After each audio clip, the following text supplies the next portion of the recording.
जिंदगी एक अनोखा खेल है दोस्तों। हम सबके दिल में ढेर सारे सपने बसते हैं, सच्चा प्यार, मनचाही नौकरी या बस सुकून भरी जिंदगी। लेकिन सवाल ये है कि इन सपनों को पाने के लिए हम क्या क्या करते हैं। क्या हम सही रास्ते पर चलते हैं या जल्दबाजी में गलत रास्ता चुन लेते हैं। तो आज हम एक ऐसी फिल्म की कहानी समझेंगे जो इस सवाल को हंसी, प्यार और थोड़े से फैंटेसी मिश्रण के साथ पेश करती है। भूल चूक माफ। हेलो वॉचर्स, मैं हूँ आरती और आप देख रहे हैं वॉच एंड पॉइंट। फिल्म की शुरुआत होती है रंजन और तितली से, जो एक दूसरे से दीवानों की तरह प्यार करते हैं। उनका प्यार इतना गहरा है कि दोनों घर से भागने का फैसला कर लेते हैं। लेकिन किस्मत को कुछ और ही मंजूर था। पुलिस उन्हें पकड़ लेती है। जब पुलिस उनके परिवार वालों को बुलाती है तो मामला और पेचीदा हो जाता है। रंजन और तितली खुलकर कहते हैं, हम प्यार करते हैं और शादी करना चाहते हैं। लेकिन तितली के घर वाले इसके लिए बिल्कुल तैयार नहीं है। क्यों? क्योंकि रंजन बेरोजगार है। तितली के पापा ताना मारते हैं, ये लड़का कुछ करता धरता नहीं है, इसके साथ हमारे बेटी का क्या होगा।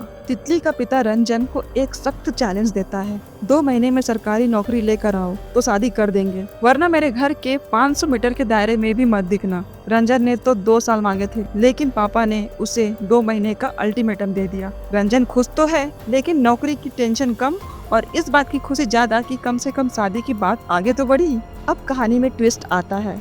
रंजन की बहन कैरी का बॉयफ्रेंड सुशील उसे भगवान दास नाम के एक शख्स से मिलवाता है, जो सरकारी नौकरियां लगवाने में उस्ताद है। लेकिन भगवान दास की शर्तें सुनकर रंजन के होश उड़ जाते हैं। नौकरी से पहले 2 लाख एडवांस देना पड़ेगा और नौकरी लगने के बाद 6 लाख देना पड़ेगा। रंजन सोचता है, मैं बेरोजगार, मेरी माँ अचार बेचती है, पापा भी बस वक्त काटते हैं, इतने पैसे कहाँ से आएंगे। वो ये सारी टेंशन लेकर तितली के पास जाता है। रंजन कहता है, 6 लाख तो शादी में दहेज से मिल जाएंगे, लेकिन अभी 2 लाख का जुगाड़ कहाँ से करेंगे। तितली की माँ के पास एक कीमती सोने का हार है। तितली उसे गिरवी रखकर 2 लाख जुटा लेती है। अगर रंजन की माँ का हार गिरवी रखते तो माँ रंजन और उसके पापा की टांगे तोड़ देती। खैर, तितली पैसे लाती है और रंजन वो 2 लाख भगवान दास को दे देता है। भगवान दास कहता है, कुछ दिन रुको, नौकरी पक्की हो जाएगी, अब शादी की तैयारियां शुरू कर दो। रंजन ये खुशखबरी तितली को सुनाता है। दोनों सपने बुनने लगते हैं, शादी, हनीमून, नया घर। लेकिन अगली सुबह उनकी जिंदगी में भूचाल आ जाता है। पता चलता है कि भगवान दास 2 लाख लेकर फरार हो गया।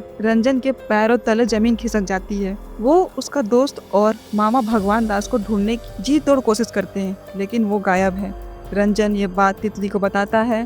तितली गुस्से से आग बबूला हो जाती है। हार गया, नौकरी गई, अब मैं घर वालों को क्या जवाब दूंगी। रंजन अब पूरी तरह टूट चुका है। वो एक पंडित जी के पास जाता है, क्योंकि उसने सुना है कि मन्नत मांगने से काम बन जाता है। पंडित जी कहते हैं, महादेव के शिवलिंग पर दूध चढ़ाओ और एक नेक काम करने की मन्नत मांगो। रंजन तुरंत मंदिर पहुंचता है और दूध चढ़ाता है, लेकिन नेक काम क्या करेगा ये सोच नहीं पाता। वो बस दूध चढ़ाकर लौट आता है। अगली सुबह रंजन को जबरदस्त खबर मिलती है, भगवान दास वापस आया है और उसकी नौकरी पक्की हो गई है। दरअसल भगवान दास पैसे लेकर भागा नहीं था, वो रंजन की नौकरी का जुगाड़ करने गया था। रंजन खुशी से उछल पड़ता है। वो तितली को बताता है। तितली अपने घर वालों को बताती है और शादी की तारीख फिक्स हो जाती है, 30 तारीख। 29 तारीख को हल्दी का प्रोग्राम होता है। दोनों परिवार खूब मस्ती करते हैं। बनारस की गलियों में रौनक छा जाती है। रंजन और तितली का सपना अब सच होने वाला है। रात को रंजन तितली से मिलता है और कहता है, तुम बिल्कुल ऐसे ही रहना, कुछ बदलने की जरूरत नहीं है। दोनों एक दूसरे के साथ वक्त बिताकर दिल से दिल तक का रिश्ता महसूस करते हैं। लेकिन अगली सुबह जब रंजन की आँख खुलती है और उसे जोर का झटका लगता है, घर में फिर से हल्दी का प्रोग्राम चल रहा है। वो अपनी माँ से पूछता है, आज 30 तारीख है माँ, बारात लेकर जाना है। माँ कहती है, नहीं बेटा, आज 29 है, आज हल्दी है।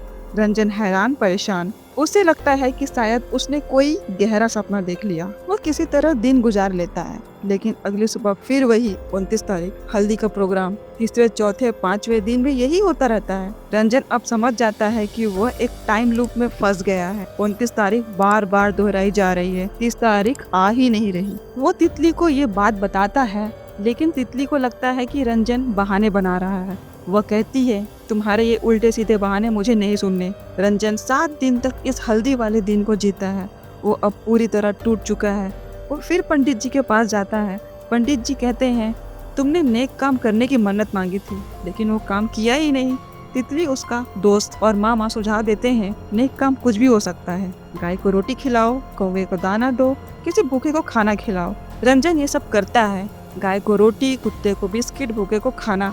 लेकिन फिर भी 30 तारीख नहीं आती। रंजन अब कई बाबाओं तांत्रिकों के पास जाता है, खुद को झड़वाता है, लेकिन कुछ नहीं बदलता। 15 दिन तक वो 29 तारीख को ही जीता है। अब उसे हर चीज याद है, कौन क्या बोलेगा, क्या होगा, वो पंडित जी से क्या पूछेगा। वो पंडित जी से फिर पूछता है। पंडित जी कहते हैं, शायद तुमने किसी का दिल दुखाया हो, उससे माफी मांगो। रंजन को समझ नहीं आता कि उसने किसका दिल दुखाया है। वो अगली 29 तारीख को हर किसी से माफी मांगने लगता है, मम्मी, पापा, दोस्त, पड़ोसी, दुकान वाले, सबसे। वो कहता है, जो भी गलती हुई भूल चूक माफ कर दो। लोग हैरान है क्योंकि रंजन का ऐसा नम्र स्वभाव तो है ही नहीं।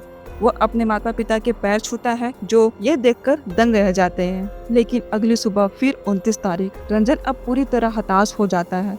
वो शराब के ठेके पर जाता है और खूब शराब पीता है और अपनी जान देने के लिए एक पुल पर पहुंचता है। वहां उसकी मुलाकात हमीद से होती है, जो भी अपनी जान देने आया है। हमीद पहले कूदता है, लेकिन रंजन उसे बचा लेता है। रंजन पूछता है, तुम जान क्यों देना चाहते हो? हमीद बताता है कि उसे सरकारी नौकरी नहीं मिल रही है, जिसके लिए वो सालों से मेहनत कर रहा है। रंजन को लगता है कि शायद यही वो नेक काम है जो उसे करना चाहिए। लेकिन अगले दिन हमीद फिर कूदता है और मर जाता है। रंजन सोचता है कि अगर वो हमीद को नौकरी लगवा दे तो शायद ये लुक टूट जाए। वो भगवान दास के पास जाता है, लेकिन हमीद कहता है, मैं रिश्वत से नौकरी नहीं करना चाहता, अपनी मेहनत से चाहता हूँ। रंजन तितली को सुझाव देता है कि वो अपनी नौकरी हमीद को दे दे। तितली गुस्से में चिल्लाती है, अगर तुमने नौकरी छोड़ी तो हमारी शादी नहीं होगी। कई दिन तक यही सिलसिला चलता रहता है।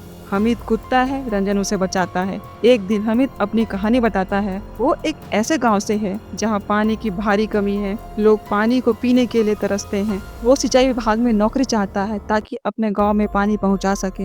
रंजन को बड़ा झटका लगता है जब उसे पता चलता है कि उसकी नौकरी जो सिंचाई विभाग में लगी है, असल में हमीद की थी। भगवान दास ने वो नौकरी रंजन को दे दी। रंजन तितली से कहता है, मैं किसी की जिंदगी बर्बाद नहीं कर सकता। अगर मैंने ये नौकरी रखी तो हमीद की जान चली जाएगी। तितली चाहती है कि रंजन नौकरी रखे ताकि उनकी शादी हो सके, लेकिन रंजन का दिल ये गवारा नहीं करता। वो बहुत सोचता है और आखिरकार एक बड़ा फैसला लेता है। अगली सुबह जब वो उठता है तो चमत्कार हो जाता है। आज 29 नहीं 30 तारीख है। सब कुछ बदल गया है।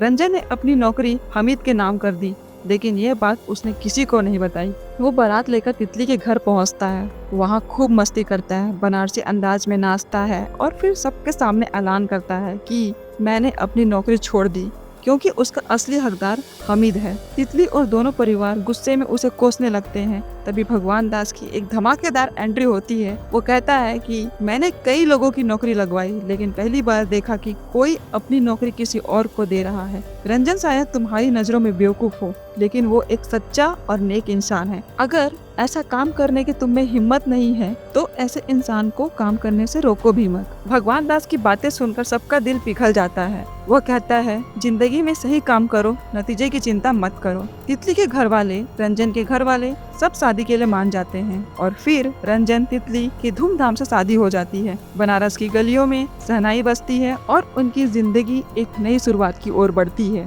और इसी सीन के साथ ये कहानी यहाँ पर खत्म होती है। तो दोस्तों, भूल चूक माफ हमें सिखाती है कि जिंदगी में सही काम करना सबसे ज्यादा जरूरी है, चाहे उसका नतीजा कुछ भी हो। रंजन ने अपनी नौकरी छोड़कर हमीद की जिंदगी बचाई और आखिर में उसे अपना प्यार भी मिला। ये फिल्म बताती है कि आप सच्चे दिल से दूसरों के लिए कुछ भी करते हैं तो जिंदगी किसी न किसी तरह से आपका साथ देती है। माफी मांगना, दूसरों की मदद करना और सही रास्ते पर चलना, यही जिंदगी का असली मकसद है। तो दोस्तों, अगर आपको ये वीडियो पसंद आया हो तो लाइक करें, चैनल को सब्सक्राइब करें और अपने दोस्तों के साथ शेयर करें। तो मिलते हैं किसी और नए एक्सप्लेनेशन वीडियो में। Thank you very much for watching. Keep watching, watch and point.